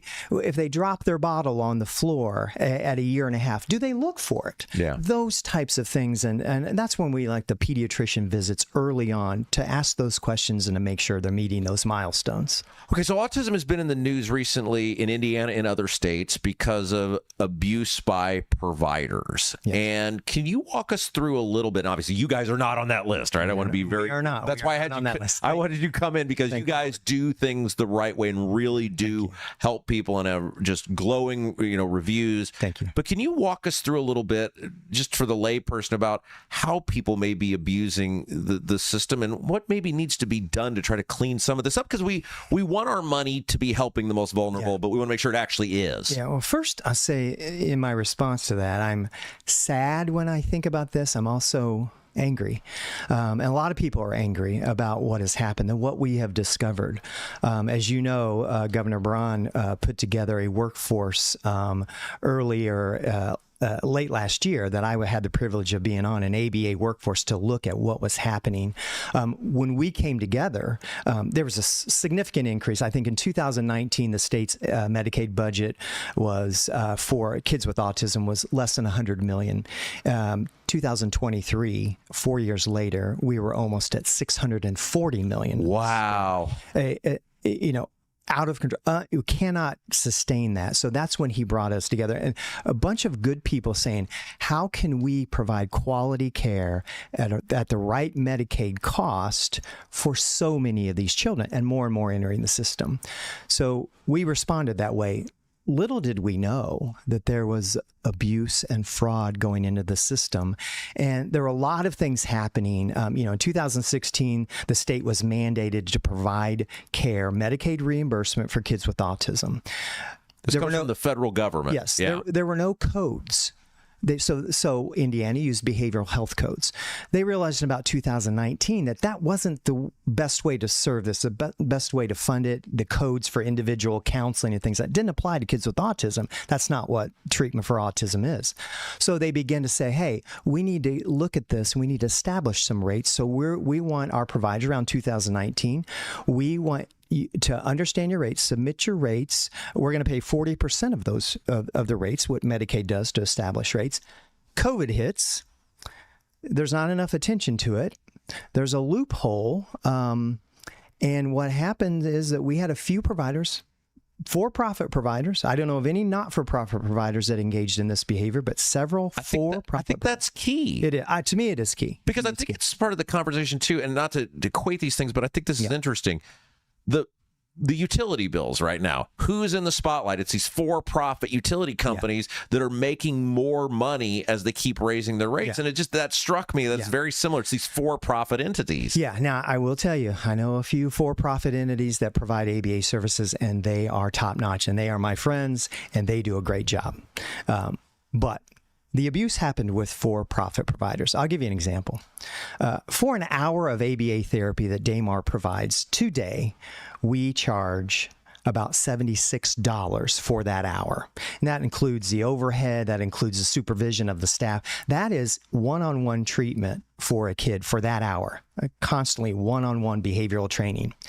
Other providers, these providers that have abused the system, for that same service, for that same expense, they are being reimbursed. They have charged and been reimbursed about $800 for that same service. Holy smokes. So you're talking, what is that, $730 more? Yes. An hour? Yes. Their loophole allowed them to do it. Lack of oversight in the past administration was unable to catch that. The Medicaid oversight was not sufficient enough. You had bad actors, and here we are. Holy smokes. Now, that all changed, but I can tell you, 2 weeks ago, it was still happening. It just stopped April 1st. Now, there are standard rates that we set in place. You can't do that anymore, but you could do that. And in 2023, was there just no oversight? Like, how does that even happen? It's unfortunate. The last administration, the heads of FSSA, of Medicaid, I know there's always a lot going on, but you gotta. That's a big one. Yeah, and I don't have a lot of sympathy for it, and I'm concerned about it. And I'm not even going to say I can understand how it happened, but this is as mad as I've ever seen him. By the way, well, it's good providers. Now, I'm not going to say we suffering, but children and families have less access to service now because of these bad actors. So the response of Mitch Robe and Governor Braun, I understand. I mean, I was in a meeting a few weeks ago with the FSA Secretary Mitch, and it was a tough meeting to be in because it's embarrassing for him, even though he didn't do it. And the governor, it was the past administration, but they are dealing with it now. And so it's been tough. Couple minutes left with Dr. Jim Dalton. He's the CEO at Damar. So there's been a lot of talk and changes in parents, loved ones taking care of their severely disabled kids at home and the reimbursement rates. Yes. Parents are outraged about this. They say, hey, we take care of our kids better, or brothers or sisters or grandparents better than anybody else. Is there some middle ground that could be found on this? Because I've talked to a lot of people who are like, man, I'm worried my kid's going to end up in an institution. Yeah. Where are we at with that? Can we find something that works for everybody? We hope that there is. I think there's a little bit of understanding of where can we cut costs? What are we trying? And I've seen firsthand the difficulties, the decisions that have been made. But these are tough decisions. I mean, these are really personal decisions to these families that have children that have significant disabilities that they no longer, now they have to go back to work. Right. Now they, and most of the time they are the best caregivers. So we're distressed by that. We're still working on that. And we hope there could be some middle ground, but it's a concerning time. This is a thankless job you have being part of these committees. Why would you do that to yourself? I'm honored to do it, but it's tough. If people want to support your effort, because your money comes in from a variety of places, right? Some government, a lot of donations. You had that fabulous event that you always invite us. For some reason, you ruin your reputation. Let us come to your big gala event. How can people learn more about Damar, what you guys do? What do you need over at Damar? Yeah, so we have lots of needs. Again, we do a lot. We have 1,400 employees, and we serve about 1,000. Today, I get a report every day of how many individuals we are serving. Today, we're serving 1,833 people. Our budget's about $140 million. Holy smokes. And we always need support. What Damar has tried to do over the years is to have programs like ABA where we can have a reasonable cost and have a little bit of money left over that we can paint the walls and replace the carpet when needed. But we also need to do programs that don't make any money. Our adult living programs don't make it. Many things. And we've got ourselves to the point that we can, but we need the public support to continue to do that. Best way to find out about Damar, we have a wonderful website, www.damar.org. If you go to that website, you'll be astounded at the things that we do and the number of things. And you'll also be astounded by the number of people that we serve and that double that number still need our services. Yeah. And we still can't expand fast enough to do that. Well, thanks for all you do. We appreciate it. Thank you. Dr. Jim Dalton, CEO of Damar. You're watching Rob Kendall Show.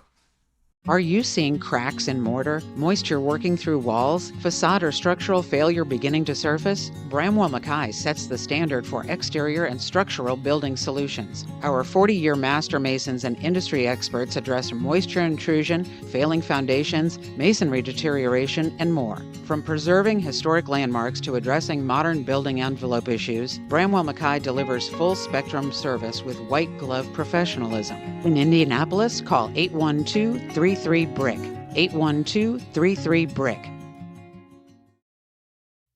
Are you a Clay County resident who is ready to be part of creating a brighter future for our citizens? Doug Cobb is running for county commissioner and will bring fresh perspective to the table. A local farm and business owner, he has skin in the game of our county's success. He knows that a great team can accomplish so much more than any one of us alone and is ready to create a brighter future for Clay County together. The committee to elect Doug Cobb approves this ad. Paid for by Linda Cheesem. Your bathroom fan could be secretly costing you thousands of dollars in damages. Most people don't even know this until the damage is done. With over 18 years of bathroom remodeling experience, here are 3 signs your fan is failing you without spending a dime on inspections. Sign number 1 is if you have foggy mirrors after you shower. This shows that your fan isn't pulling out enough moisture, which creates the perfect environment for mold. If you have a properly functioning bathroom fan that is the right size for your space, you shouldn't see much fogginess on your bathroom mirror at all. Sign number 2 is if you have bubbling, cracking, or peeling paint in your bathroom. This means moisture is soaking into your walls, slowly breaking down drywall, and even causing the wood framing behind it to rot. Sign number 3 is if you have mold buildup on your fan, ceilings, or walls. This is terrible for your health, but also could wreck your bathroom, costing you a fortune. If you're noticing any of these signs, here's what you can do. Call Vent Savvy today at 317-300-4434. That's 317-300-4434 and mention Rob for a free attic inspection.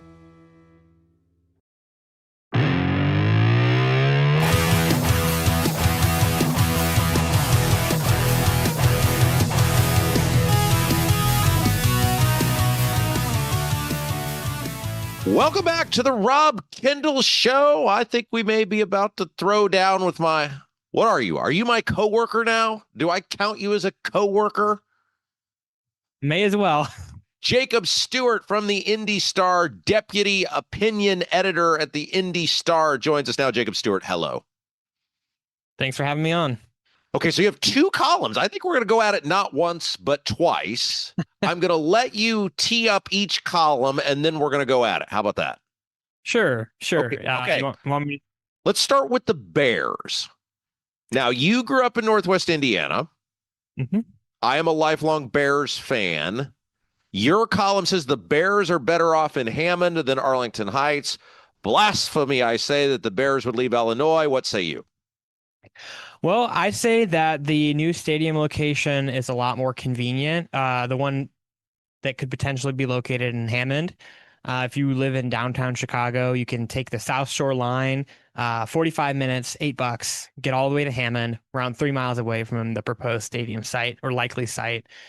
And on the other hand, if you're in downtown Chicago, and you're at Soldier Field around that area, and you want to go to Arlington Heights, well, it's going to take you more than an hour, and there's not nearly as much public transport available. The infrastructure is just not as good.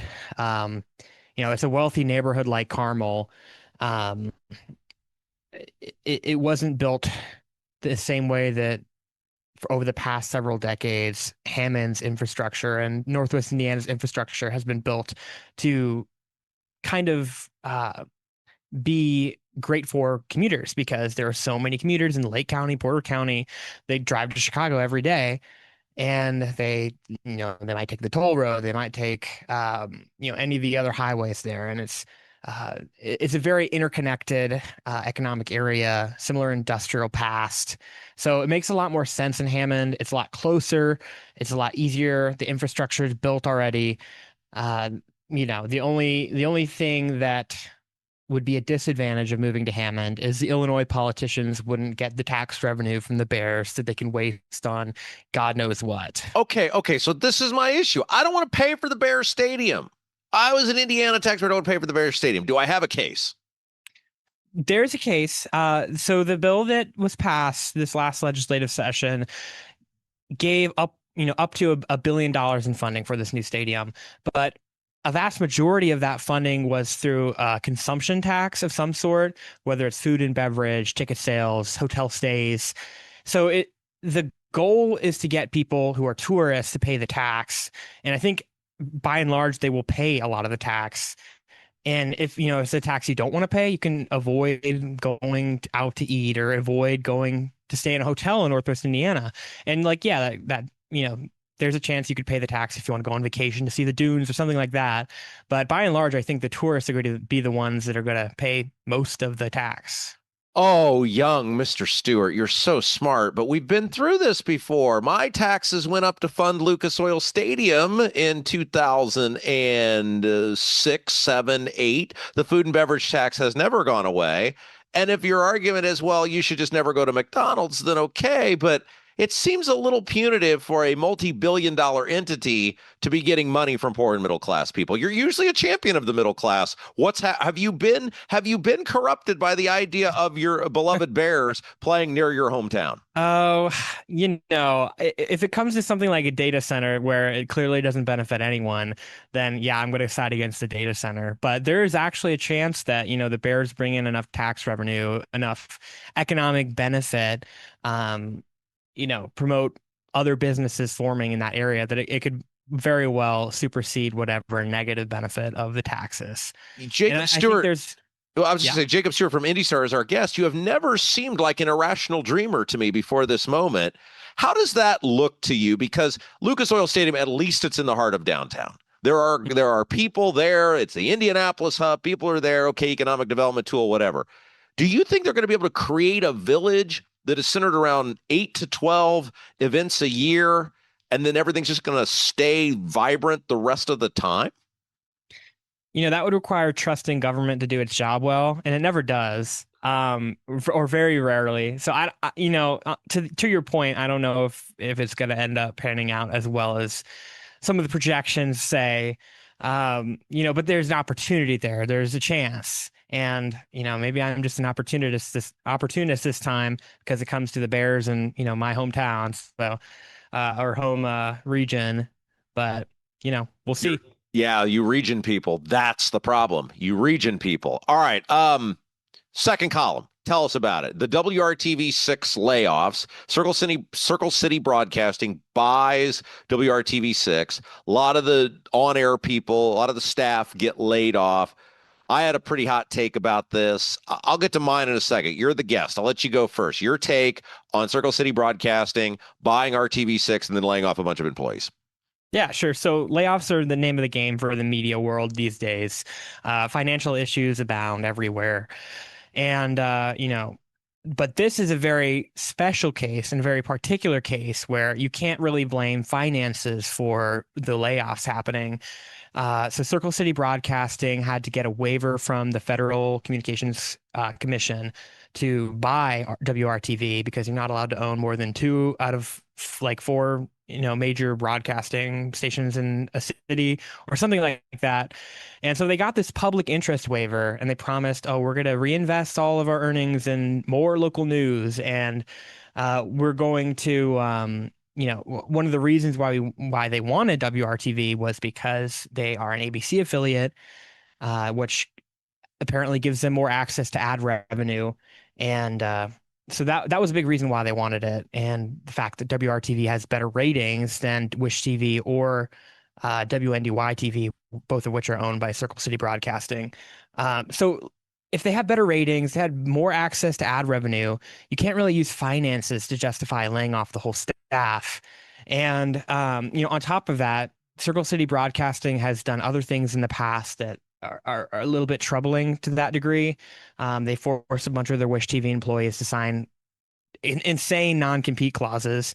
You can't even work in a podcast or social media space for a year after you're employed there. So it's just crazy. And, all this seems to be doing is forming a monopoly. And I don't see how it's going to benefit anyone.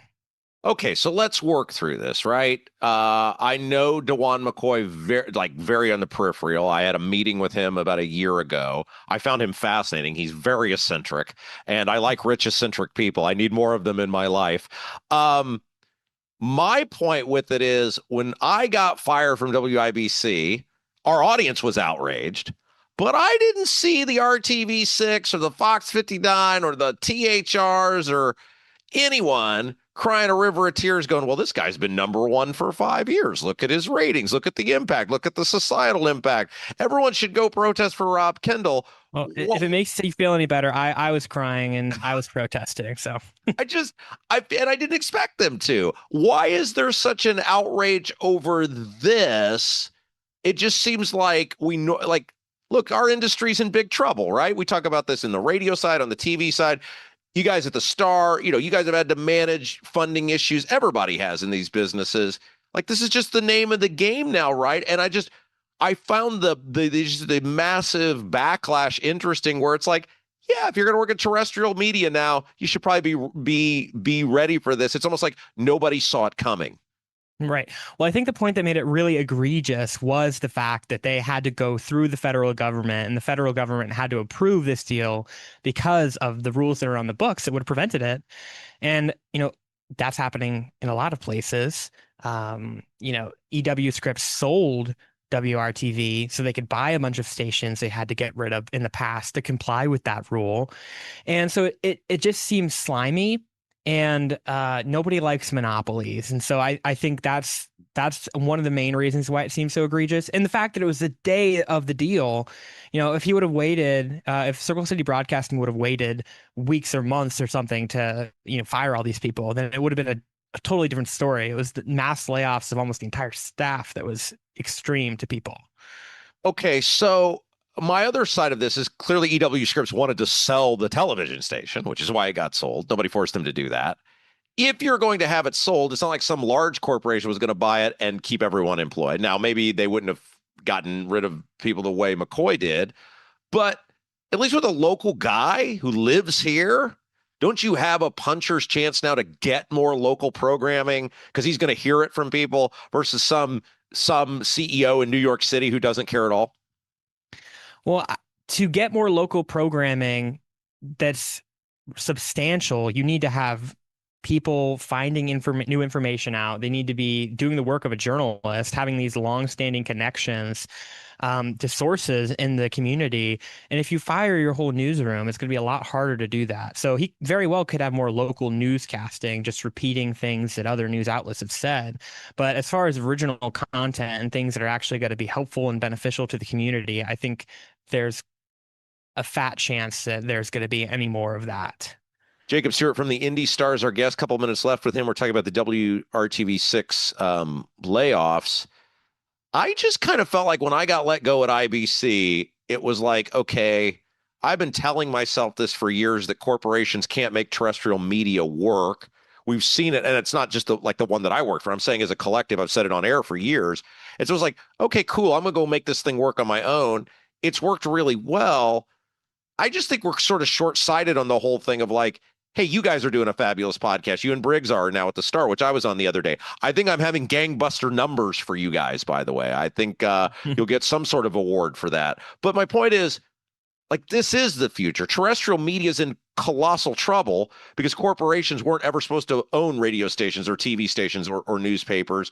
So, how do you even bounce back from this if this is the future?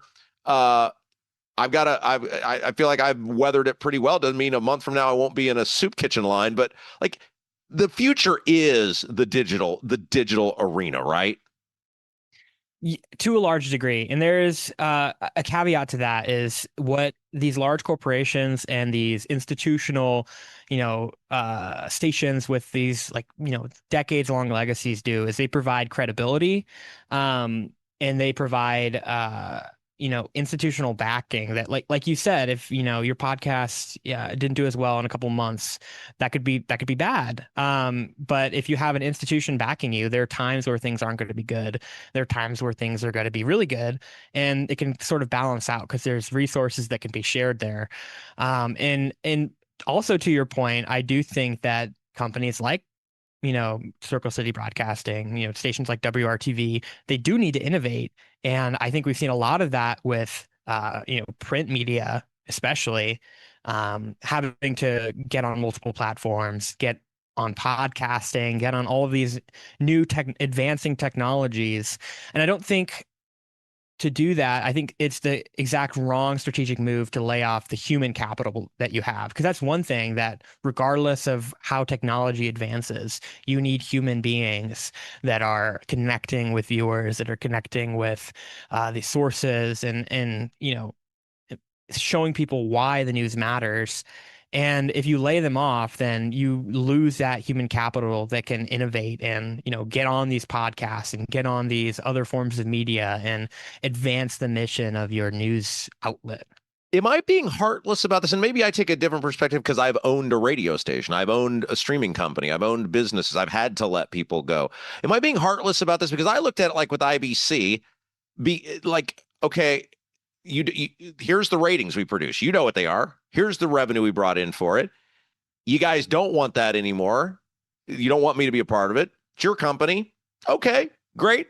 I'll take this over here and I'll just make it work. Like I never was sweating it. It's like, okay, you're going to do what you're going to do. Thank you. Goodbye. I loved IBC. I loved radio. And I would go back maybe someday.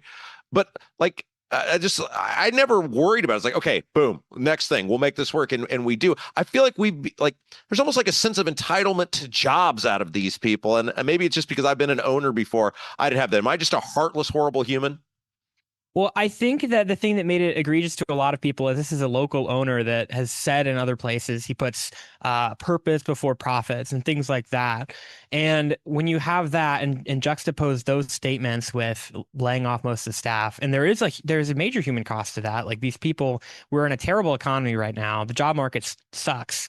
So those people might struggle to find jobs and might struggle to afford to keep their families fed, and that definitely plays a part in it. And you could say that they're not entitled to jobs, but I think it's not just the fact that they're entitled to a job. I think it is more that there should be some level of respect for the work that they do and how they've helped the community. And it shouldn't be this like very,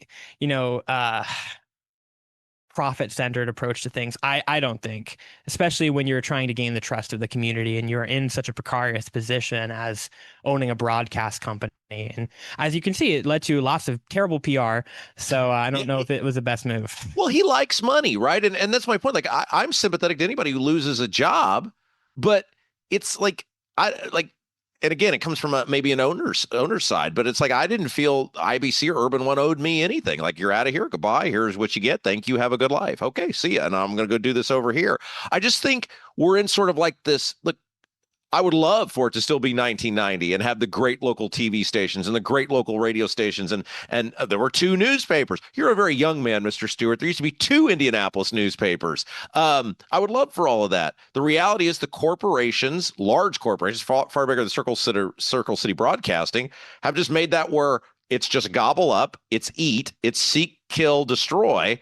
And I just haven't seen this sort of backlash from other large corporations buying other radio clusters, buying other TV clusters. It was just like, wow, what set people up about DeJuan McCoy buying RTV6, where there's firings all the time, it seems like, in this business. Yeah, there definitely should be more outrage for some of the other things that are happening and some that are coming up, like the Nexstar Tegna merger, I think. Yeah. Is a big one that could definitely impact the indie media market again, and maybe even lead to more mass layoffs like this. And right now, I think it's held up by a judge because the FCC already approved it, of course, because they'll approve anything nowadays.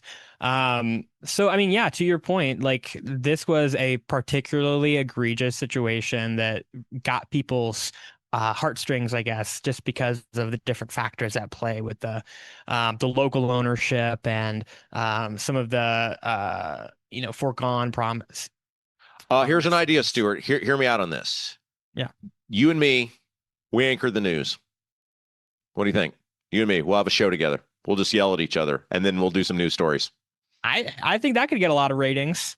Tell everybody about what you do, where people can find you, about your columns, even though I think we're on opposite sides on both of these. You are a phenomenally fine writer, and now that we're essentially coworkers, I have to be nice to you. Yeah. I appreciate it. So yeah, I'm on Indy Star. You can see all my work there. I'm also on Instagram, TikTok, Twitter, all of the social media, mostly at Jacob Stewart Indy on Twitter, and on Facebook, I'm at J Stewart Indy. I also have a newsletter called The Hoosier Commoner, where I try to post some of my work in a little bit more of a connecting sort of way with my audience. So yeah, love for people to follow me and all the above. Jacob Stewart, happy, have a great Good Friday. Have a very happy Easter. We'll look forward to talking with you again real soon. For sure. You too. All right. Yeah. You've been watching. You're watching. You are watching. You're still currently watching Rob Kendall Show.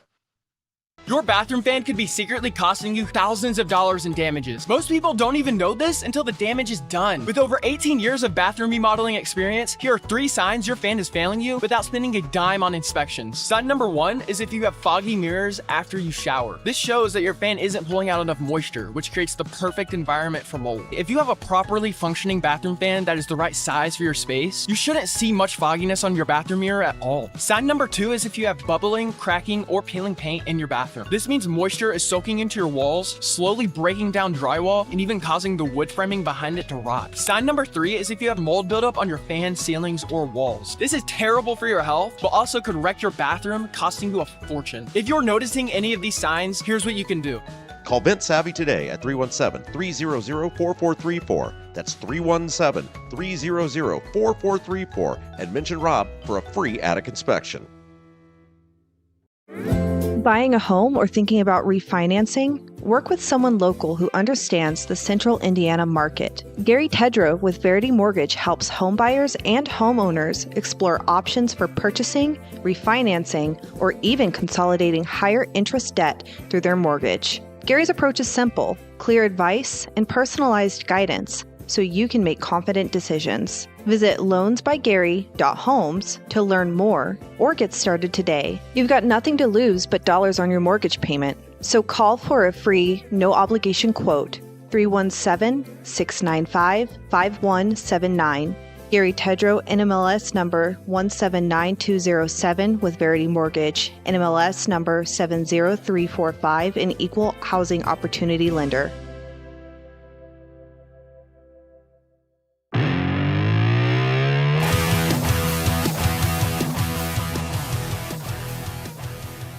Hey guys, welcome back. Rob Kendall Show. Don't forget the website, robkendallshow.com, robkendallshow.com. Of course, we've got the live link up there, got the on-demand podcast platforms, got the articles from transcripts of our favorite segments each day, and that support button that helps us out so much. We're going to end up ducking out a little bit early today, I think, before it's all said and done. I got to go get my taxes. Got to get my taxes done, right? Guys trying to work. Sorry, got in for your work. You got to go pay the government. That's the most American thing ever. But before we do, want to just talk about a couple of things that are kind of on my mind. And before we do that, want to thank our friend Lauren Wilson. Don't leave your biggest investment to chance. Work with Lauren Wilson, a realtor who is Hoosier through and through, a military veteran, and dedicated to a higher standard of service. Lauren Wilson is ready to help you start your next chapter. And, real estate, it's about whether you're buying, whether you're selling, it's about big changes, and Lauren Wilson gets that. Whether it's upgrading for a growing family, downsizing for retirement, all points in between, Lauren Wilson with At Properties. Even if you're not buying or selling right now, get to know Lauren Wilson. Get that person in your back pocket so when you're ready to make that choice, you're not shopping around. Here's who I'm going to call. Lauren Wilson with At Properties. She would love to meet you and get to know your story, even if you're not buying or selling right now. 317-590-2290. 317-590-2290. And look, obviously on Good Friday, we appreciate you being a part of this with us, and whether maybe you're listening over the weekend as well. We hope you have a phenomenal Easter season. I mean, this is the season of celebration for the most selfless event in the history of the world. It is the reason we are all here today. And look, it is a monumental event. And I hope wherever you're at or what you're doing, you're taking time to reflect on the sacrifice of Christ on the cross, rising from the dead, rising from the grave, and it's just such a special event. So I hope you are able to take some time. Look, what we do here is important. We take it very serious, but in the broad picture, it pales in comparison to the sacrifices made and that are celebrated over the next couple of days. And so I hope you are able to take some time and do that and celebrate properly. And look, I have certainly found this since the birth of my daughter, but really over the last 5-6 years, life is all about perspective. And the things that you do and the time that you have here and the work that you put in, you want to do it all well. You want to do it, you want to leave a legacy. You want to do things that you're remembered fondly for, the works that you did for others, what the time you had on this earth and what you did. And there's nothing wrong with that. We are super passionate about what we do here. We take great pride in our work. But like I said, in the broad scheme of things, when you have perspective, when you think about the big picture, it all really pales in comparison to what many of us are celebrating and what we're thinking about over the next couple of days. So we certainly appreciate you being with us and being a part of this with us on Good Friday. But just wanted to make sure we got that in before we said goodbye today. And look, one of the things that's really interesting about what we're able to do here is the freedom that we have to do it. And we don't do this enough, but I wanted to take a moment to thank all of the people that serve our country.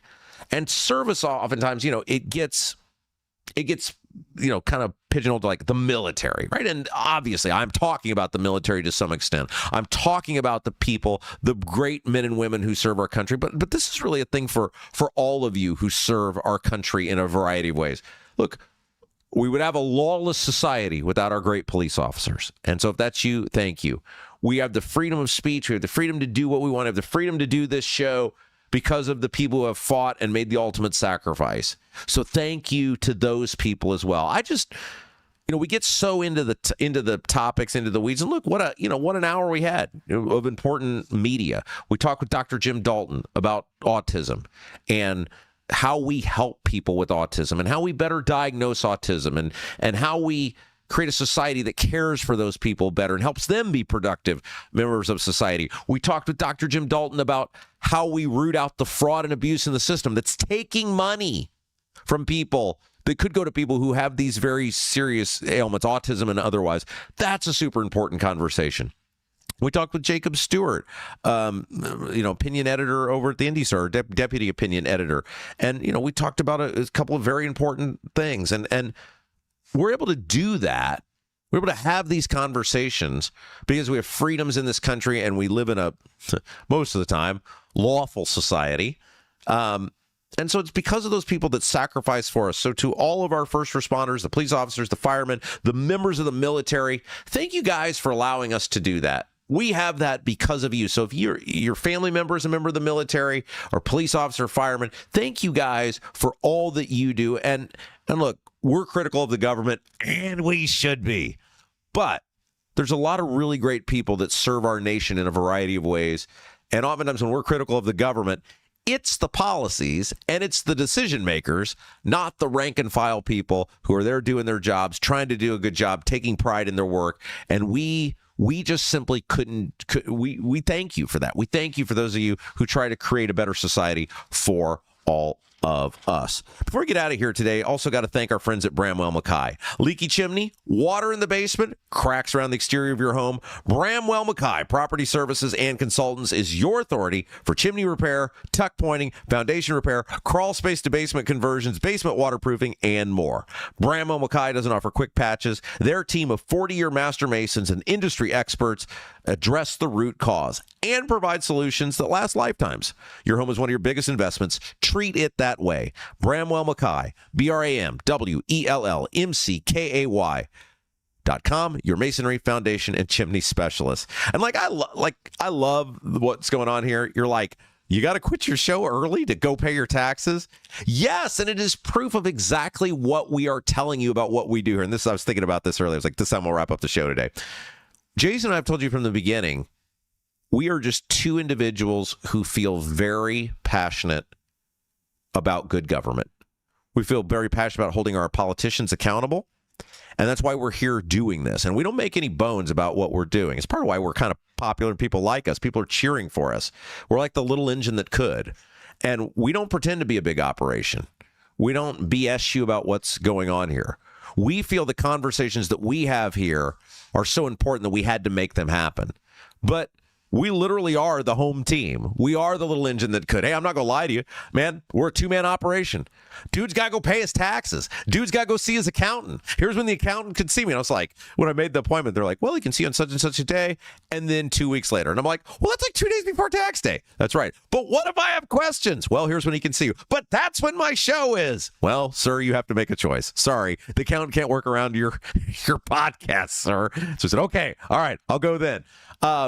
But we don't BS you. Like that's what we're doing here. And I think a lot of you find something charming and endearing about that we're pretty direct with you. And that's what we've been doing for years and years and years, is being direct with you about who we are and what we do. And that's what our show is. We are just a couple individuals with you as our army, with you as the wind at our back. I almost said wind beneath our wings. You as the wind at our back, saying, we're behind you, keep going. And so we can't thank you guys enough in all the ways that you give to us, whether it's the subscribe button, hitting the little thumbs up, which you haven't done that yet, do it. Hit the little thumbs up button. It's sharing the feed. It's letting people know about us. It's, giving support over at robkendallshow.com, hitting that support button, $1, $3, $10. You guys have all been just so phenomenal with that, and we're so blessed.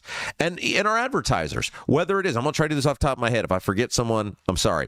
Baltus Travel, Lauren Wilson Realtor, Bramwell Mackay, Vent Savvy, Gary Tedrow, even our politicians that are running ads with us, Doug Cobb running for county commissioner out there in Clay County.